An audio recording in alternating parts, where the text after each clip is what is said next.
Coming up on this edition of 219 West, what's it like when you catch COVID-19 and the symptoms won't go away? As cases rise, we meet a long hauler. Just to walk to the bathroom, I had to put on an oxygen tank. As Muslims celebrate Ramadan, we meet Malia, a young woman on a spiritual journey of self-discovery. I genuinely believed I was going to hell as a child because that is what I was taught. That is what I was told over and over in order to, that was how it was expressed to me. Thrill seeker alert. Coney Island's Luna Park is now open for the season. It's a happy day today. Enjoy life. And we'll immerse you in some virtual fun in the center of Manhattan without having to leave your couch. What our experience provides is for you to be able to step back into different eras, step back into different, moments in time.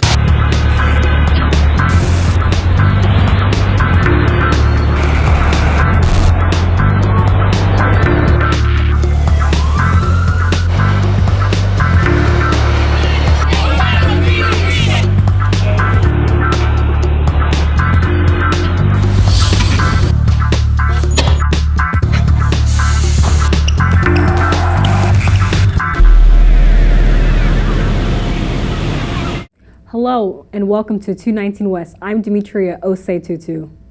And I'm Francisco Laos. Many Americans are still coming down with COVID-19. Their symptoms tend to be mild, but before you start considering the virus as just another cold, Charlene Friedman has one man's cautionary tale. Many Americans are now vaccinated and enjoying going maskless as some COVID-19 restrictions are lifted across the United States. But for up to nearly 22 million people, COVID-19 didn't simply go away.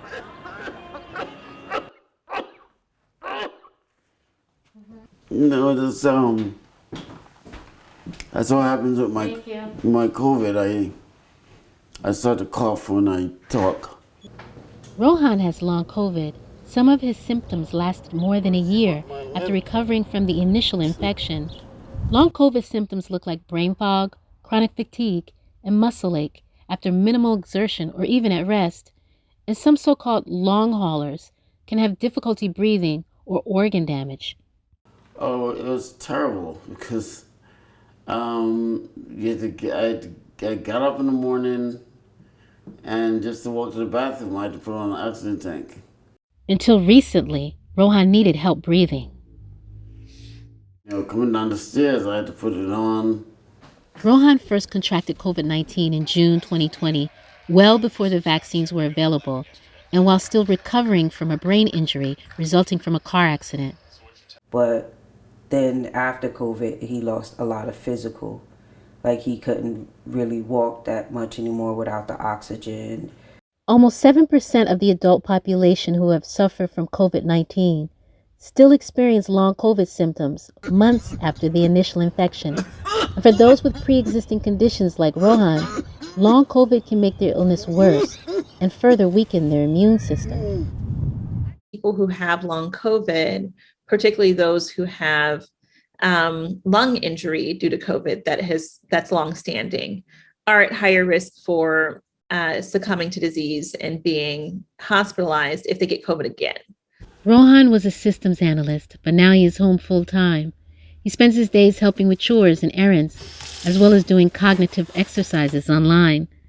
And then the COVID set me back cognitively as well because I was really improving my brain injury-wise from doing Khan Academy. But after I had COVID, it seemed like it set me back couple of years. Simone describes navigating Rohan's health issues as an experience that has made them closer, but one that's come with many adjustments, especially with his 14-year-old son, Steven. He could do small tasks now, like he can drive and pick him up from school. He can go to the grocery store and pick up a couple of things, but as far as like big tasks or something that's going to take long, he can't do it anymore. Long COVID has cost American taxpayers more than $386 billion in lost work hours, job loss, and more medical expenses. The Biden administration has launched a national action plan to better prevent, detect, and treat long COVID. And Black people in the U.S., like Rohan, are at higher risk for contracting COVID. I think this pandemic just keeps highlighting the issues with inequality in our country. In a new report, experts warn there is already evidence of disparities in diagnosis and access to treatment for long COVID. Racism is a public health emergency, and it has been punishing Black and brown bodies for generations. We must focus on supporting those whose COVID-19 symptoms do not go away after the acute phase of infection. The Bright family has heeded the warnings. They are vaccinated and boosted. So we were very, very, very cautious and scared and aware that if he got it again, it could be a different outcome because his lungs were already compromised. For 219 West, I'm Charlene Freeman. What does it mean to be a Muslim woman? And what if your religion is not shared by your parents? Meet Maliha, who is exploring her spirituality in Islam and discovering virtual Ramadan as a way to connect with others. This documentary is by CUNY grad Naila Jamil.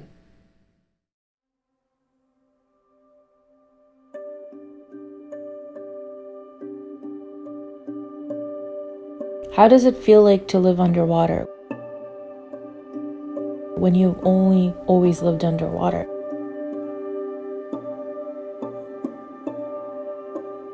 Like, it is all you've ever known. It is your reality for as long as you've been.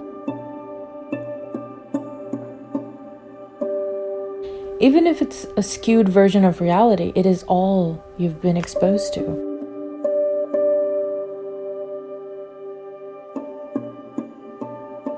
How do you know that your spirituality has even been affected?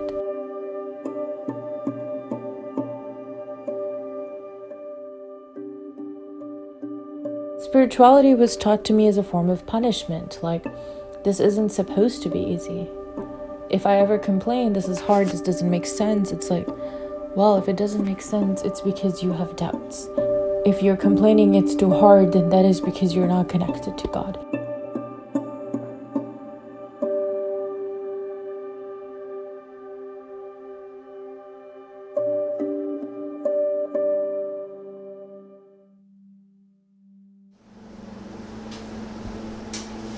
Are you filming? So I think it was around 10 or 11, I did call my dad. And he was like, hey, what's up? But I'm like, hey, so like, I'm not home. You know, I kind of left.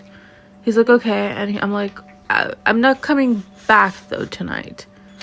And then he quickly is like, I'll talk to you later. There's people in the car. It looks cute.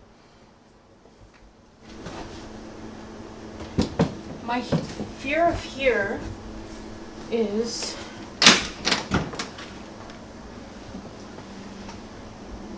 I had so much anxiety the entire day. I was calling my best friend at the time.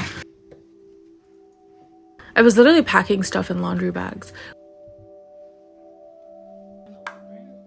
It was such a rushed moment because my parents could come back at any time. Now, what I had done is, previous to that moment, I had already rented an apartment. I was paying rent as I was still staying with my parents. And I was moving things slowly over the period of time, like books, stationery, and I was sleeping on the floor, but it was still like, this is the beginning of something. I eventually had to call my mom just because I was also like surprised that none of my parents called me, and it was like a good, like, it was probably like 10 o'clock. This is a puzzle that breaks like that, and then you have to like put it together. It makes me happy to have my own space, my own bed. I'm able to decorate. I'm able to have stuff that's safe. I don't have to hide things. I can buy things without consequences of, will my mom throw it away?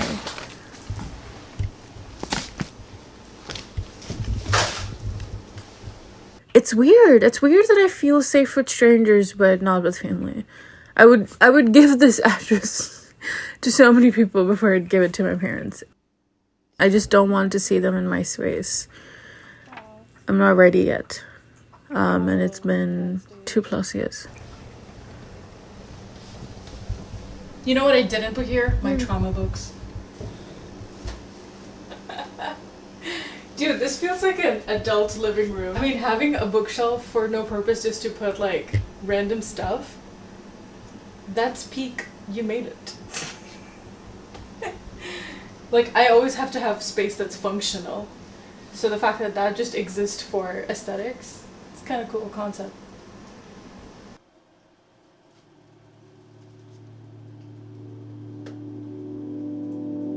When I started to learn how to pray, she would constantly yell at me, "You're not standing straight, your fingers are too wide." I wasn't praying for God, I was praying for her, to be quite honest, because even if I'm praying for God, she would like yell at me during prayer. "You need to recite louder, you need to lower your voice." If I'm reading the Quran, she's like, "Other people are hearing your voice." And if I'm reading it too low, it's like, "You're reading too low, I can't hear you." All I remember was being yelled at. I was constantly praying out of fear of making a mistake. I was constantly reading the Quran out of fear of mispronouncing a word. It's constant fear. Like, I could not read the Quran to understand it for myself. It's like, "Why are you quiet now? I need you to read again." Sometimes the vice versa would happen, where I prayed too quickly. She's mad about it. She wants me to pray all over again. And all of this led to what? I stopped praying.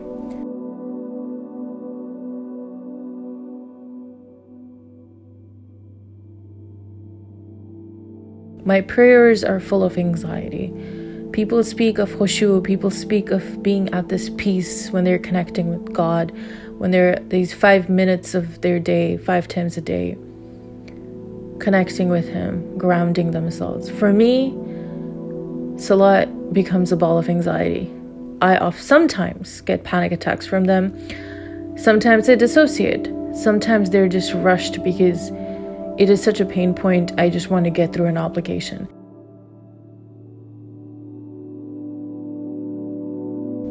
It was exploitive of a child's belief, of a child's limited understanding of the world. I genuinely believed I was going to hell as a child, because that is what I was taught. That is what I was told over and over, in order to, that was how it was expressed to me. Like, you are bad, you deserve bad, and you will go to hell. And so for me, it was like, well, if I'm going to hell, what's the point of trying to keep myself alive? I'm just trying to take a shortcut. I was also then taught suicide is haram, and it was like weird thing of like, why would you punish someone for escaping pain?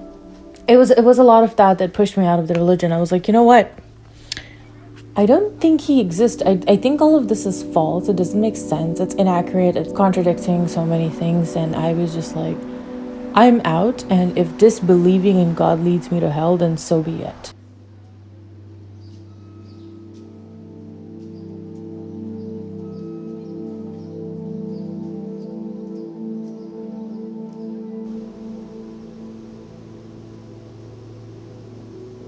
There was such a void.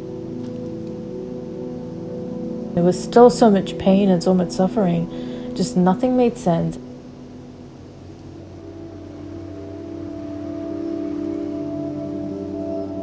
So I started like doing my own research about religions and things, and a lot of them didn't make sense to me. Eventually I decided that I believed in something. I came back to Islam. But I was very, very skeptical, specifically of anything that was traditional. Because a lot of what my parents used against me were mainstream things. So I got to a point of Islam where I had to evaluate every single thing.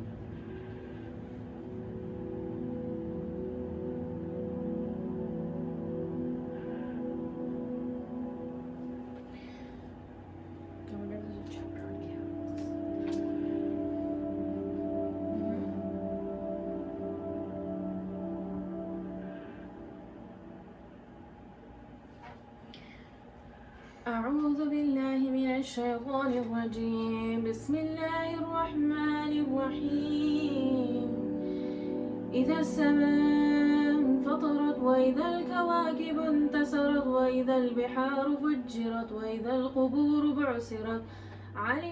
My mom had said things that were outright lies or things she would just make up. She's like, this is how it is. And I'm like, how do you know? It's like, it is in the Quran or it is in the Hadith. And like, no such thing existed. She just purely made it up for the sake of control.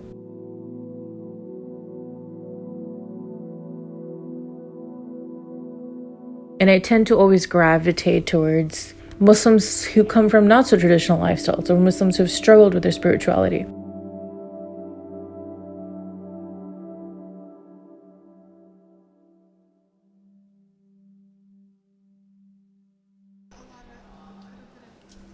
I feel like for me it was a lot of disobedience. Like if I didn't do what you said, oh, like you didn't clean the house, God will punish you because you disobeyed your parents. Yes, that like God will punish you for literally everything. Yeah. I used to like literally lay in my bed at night and like cry for like years thinking about going to hell. That's traumatizing. So traumatizing, you know, as a little kid. I genuinely believed I was going to hell. Like I was like, I'm too. done for. Yeah, like me too. There's no hope. So this is my friend Jess. Hi Jess. Is that awkward? No. Hi. So Jess and I met online in the pandemic. Yeah, and I think a mutual friend of ours, Francesca. I don't know if we should name her. Might as well. So Francesca she had an idea to hold a virtual Ramadan because of the pandemic, and mostly like centered it around converts who, even without like the pandemic, they would have a hard time like finding community, and Ramadan is such a community-oriented month. And Jess was a recent convert, and yeah, like it wasn't a particularly religious group. Like we did like Islamic conversations, there was a book club, there was like Islamic meditation, but we also like watched anime. Or like, you know, for Eid we did like a scavenger hunt in people's homes. That was fun. We would just cook together and like eat. We had iftar together. And this was all virtual. It was all virtual. We traveled together. We went to Colorado. Yeah, we went to Colorado for my birthday. Yeah, Arizona, and then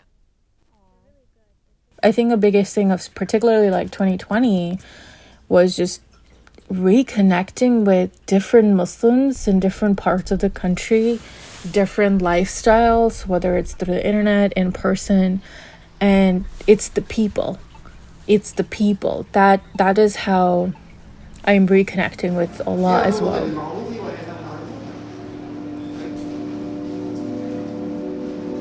So on a similar framework, the Prophet Muhammad ﷺ is an obligation that must be fulfilled by each and every person.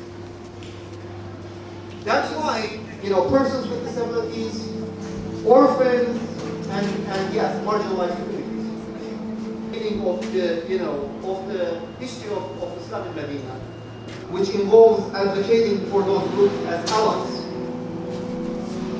Because when Islam just arrived in Arabian Peninsula, dear brothers and sisters, slavery was a common reality.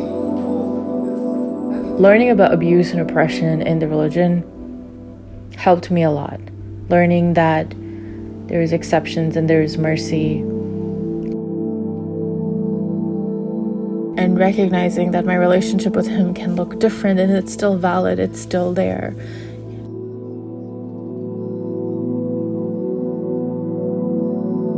It's only given me more and more confidence and reassurance from Allah that He wouldn't be putting me in these paths if I really was going astray.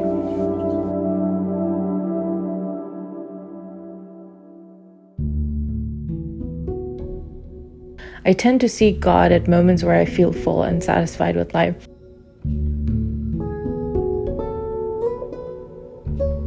But moments I feel at peace is when I go pray, and I am grateful because sometimes I feel like those moments are harder for me to come by.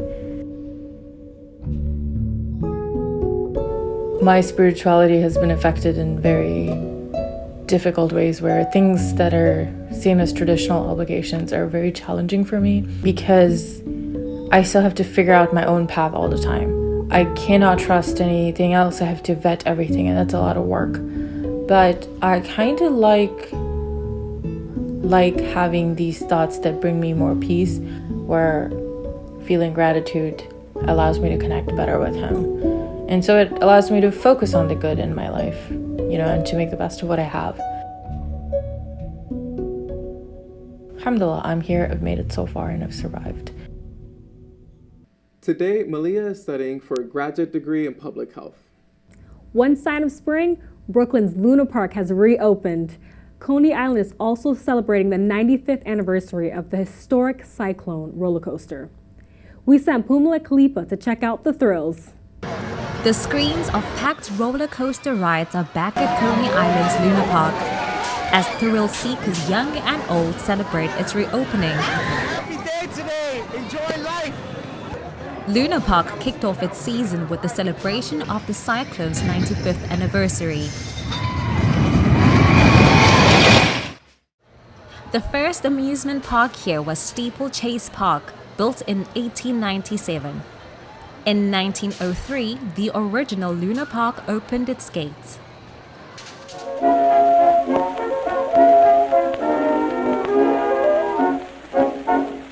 Lena was German, her friend's name was Herman, he loved her, so you know the rest. Letters he'd write her and often invite her to... By 1944, blazing fires destroyed the park. After the blaze, the Zamperla family developed Luna Park in Coney Island again. In 2010, the Mayor Bloomberg administration really decided to bring Coney Island back to its original glory. And that's when we won the request for proposal from the city of New York in 2010. And that's when we started developing Luna Park in Coney Island. Since then, it's been a great, growth and really, I would say, yearly, we've been adding attractions, making better and better.